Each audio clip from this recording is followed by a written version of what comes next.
Is G, and this is the video for Sagittarius November 2019. We are going to talk about the overarching energies of this month for you. I am not talking about every little thing, but I will try to touch on the most prominent energies, and this is a beautiful month.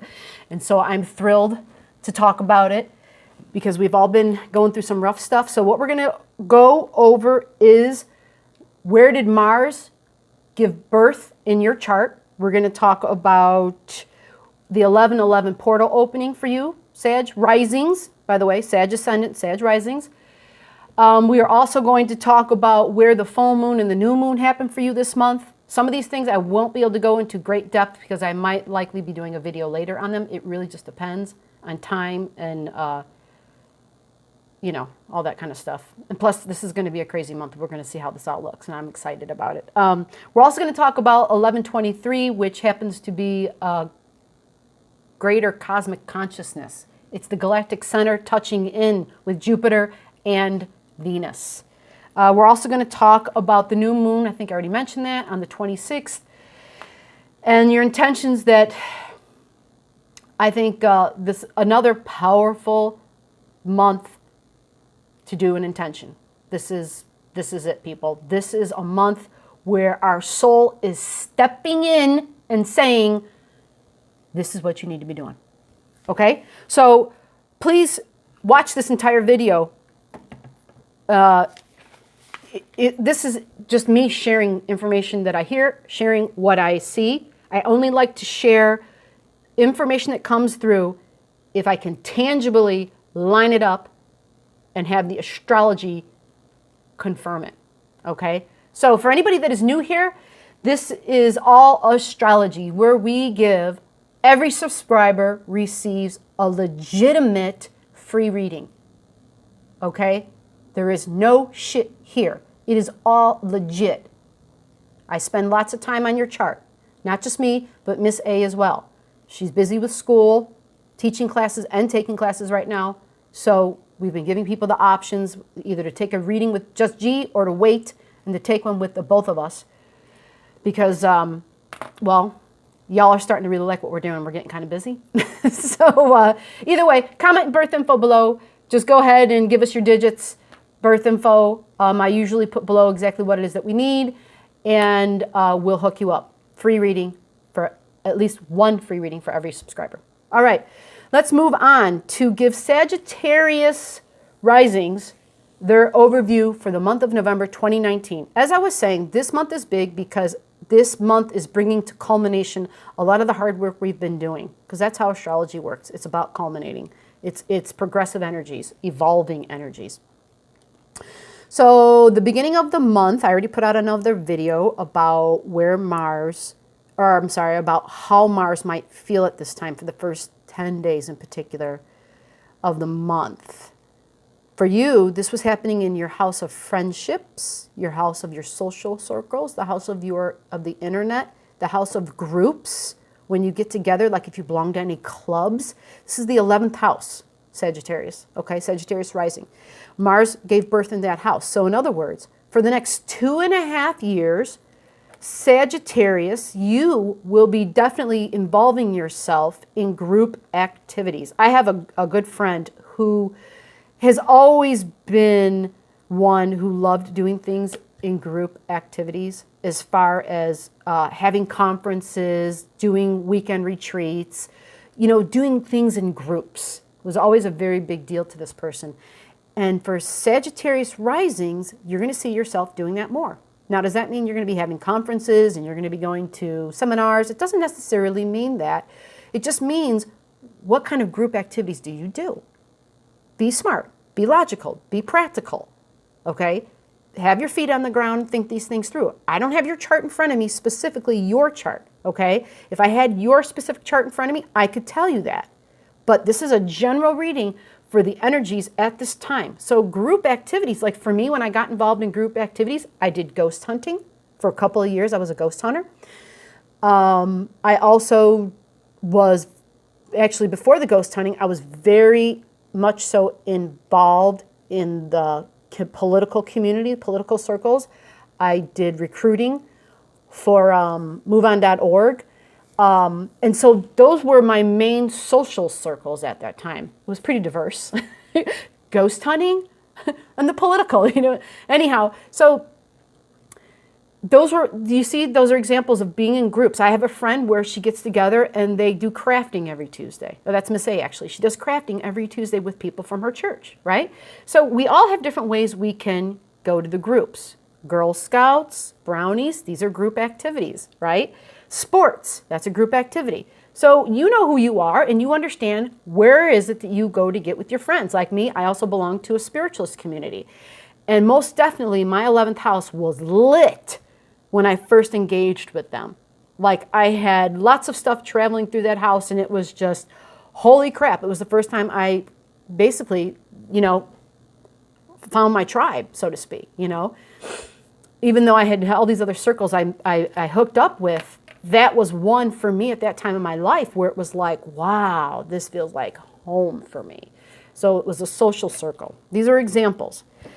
So for you, for the next 2.5 years, you can expect yourself being a little bit more assertive in that realm, okay? Being a little bit more passionate and you physically taking action. All right, that could also mean internet too, right? Realize I'm just tapping on the surface of these things. I can't go super in depth as I would like because of time, and I have to give readings for all the signs. All right, so now we're going to move to 1111. 1111 is what is known as like a portal type of a thing opening. I don't even know if I want to use the word portal, but there's some divine alignments happening.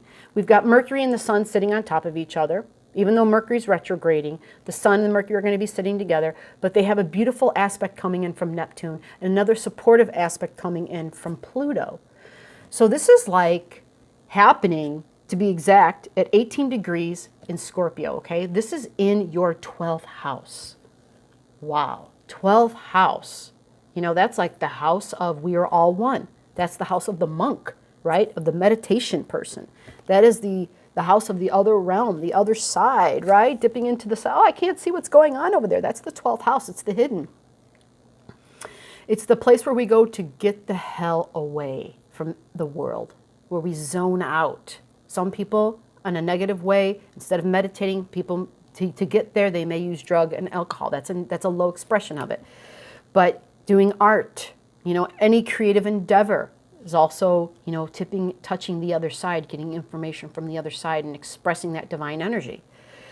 So you're going to have the Sun and the Moon receiving, the Sun and Venus receiving information at that time. I also didn't mention this in another video, and I'm sorry that I didn't. The 12th house is dreams, people, where we get our dreams, okay? So expect some activity, and you could get some definite information. Pay attention to your dreams at this time. Sagittarius rising, pay attention to your dreams. Now, let's move on. I know I'm kind of rushing over, and I don't mean to be, because I want to kind of do an overview of the whole thing with these energies all together for this month. On the 12th, the very next day, we have a full moon happening in the exact opposite. It's in Taurus, okay? So this is in your 6th house. The 6th house is all about our health. It's also all about our work, our tangible projects, okay? It's about our domestic pets in our life, okay? So having the full moon there, it's a really good possibility. There's a closure on something, because that's what the full moon represents. It's a culmination of energy, and somehow the light, the sun, and the moon is reflecting the light of the sun, and we get information about something, and we all of a sudden can wrap something up. We have an idea now. We have an answer, so to speak. Again, depending upon if you have something there. If you don't know, you could always punch in your information, and I could even just look it up for you, even if you've already had a free reading by us. I have lots of people who've already had free readings. I have lots of people who've already had paid readings, and they'll ask me about an aspect in their chart, and I can do that. It's something short, something I can give clarity to for the moment, because ultimately, at the end of the day, people, it's about sharing this knowledge. Astrology, all astrology, everything is all astrology, okay? I'm not delusional. I realize there's, we're born into a certain family and with certain genes and genetics. I get it, people. I get it. All right, let's move on. So the full moon, I'm sorry, I didn't mean to rush over that. So the full moon in your 6th house of work, okay? There might be an inkling, right? There might be some answers there for you. You might have, a realization of what kind of work you actually value, because it's having Taurus in that house, right? I wouldn't doubt if it has something to do with food, by the way, because it's Taurus being there. Things that are beautiful, peaceful, serene, You probably work best when you work alone. Anyway, let's see. We're going to move to the 23rd. The 23rd is this big download of information coming in from the galactic center. The sun is the sun, okay? The sun is also S-O-N. The galactic center is the Father, okay? It's source. It is the galactic center of this universe, of our universe, okay? So we have Jupiter sitting on top of that with Venus, okay? Jupiter expands things, adds to things, can exaggerate things. Venus is peace, is love, is beauty, okay? Venus is food. Venus is aesthetics. Venus is the senses, okay? Venus loves to make things more beautiful, okay? So at this time, this is happening in your 1st house. Your 1st house, Sagittarius rising, you are having the galactic center touching in at 27 degrees in your 1st house. This is a big deal, I think. I really do. It's about me. It's about something coming down, information coming to you, blessings and grace coming to you about your physical being, which can also, again, be about your health. See the commonalities so far? I mentioned something about a full moon in the 6th house in health and work. And now we're talking about the galactic center coming in with information in the 1st house, which is also our physical body, which can mean your health, right? Bringing an awareness, something about you. Okay, something about you. You are the explorer. You are the person who loves to travel. You are the person who likes to go long distance, who likes to jump into the car. Did you want to go to the moon ever at one time in your life? Did you want to be the astronaut? That's the Sagittarius. It is the seeker. That's the Sag. They are seekers. So getting this grace of information, getting this greater consciousness, okay, this greater cosmic consciousness coming in, it's like, whoa, I had no idea, right? So that's on the 23rd. Then the 26th rolls around, and we have a new moon at 4 degrees Sagittarius. That's the day we set our intentions. And that's also the day that Venus goes into Capricorn. And that's our tangible world, our beautiful tangible world, right? Our values, what we value in a tangible way. All of a sudden it's coming to fruition, right? So wrapping this whole month up now, we've had this Mercury retrograde that's been going on, and now Mercury goes visible on the 21st of the month. Mercury also is born on the 21st of the month, actually at 18, Mercury is born at 11 degrees, So Mercury is born in Scorpio, so she's born in your 12th house, okay? Why is this important? Because this entire first 2 weeks of this month, the first 3 weeks, first 21 days of this month, we have been assimilating and gathering and investigating and receiving information in our physical world, but we've been getting an assload of information from the non-physical realm. We've been getting it from source, we've been getting it from the astral plane, we've been getting it from spirit, we have been getting information from all over the place. We've been getting the material and the physical world merged at the same time.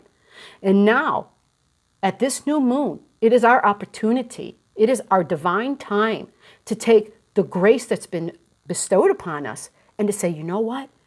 I have this clear understanding of what I came to do in this lifetime. I, without a doubt, believe truly that because so much is happening in this Scorpio energy, and because Pluto is so involved, this is so much speaks to our soul, really not just piercing through the veil, but our soul coming in and stepping outside of our physical body and saying, this is me. You are now going to see parts of my soul. You are now going to see just as much of my soul that you've seen before in my physical world. You're now going to see my soul as well. It's not going to be hidden any longer. It's no longer going to be held back by the material realm. And so this new moon is a time to say, yes, I want that app. I want that happening. I want to be able to grab a hold of the soul, and I want to bring it about. I want to do my soul's bidding. Okay? I'm exhausted now. I'm exhausted.